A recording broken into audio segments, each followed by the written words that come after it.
Boy Production, a Kaja Gilip za najmoćnija Ando. Pirušica o Angele, Daleski Romni, Svetoslava. Ajde Svetoslava, Čormange je Krakija. Te pijav, te matav, Avgije si moro.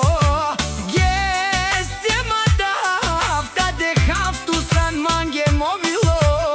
Andre Kobaro, naši vakerav, tu ke sobor mangav. Tu ti kerdam Kaja Gilip, te šunes mandar kataro lvi. O Angele torok ham kaj si, me sem to bilo tu san mo srce.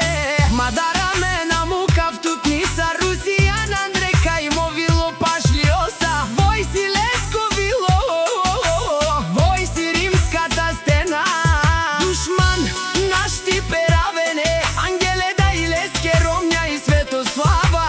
Leski kraljica, da i krasavica i Svetoslava. Voj si lesko dumo, lesko zlato si voj, o Svetoslava si.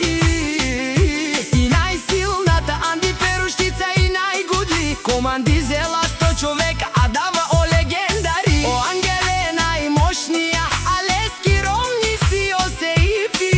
Kaj kidela je pačkes, Jaša Šefke, Svetoslava. A Kegilja bava, Amare praleske o Angele, Andari Peruštica. Vosi najdilo, Andi bari Peruštica. Šunen dušman kahal tu men, kam udarel tu mene Kalašnjikosa.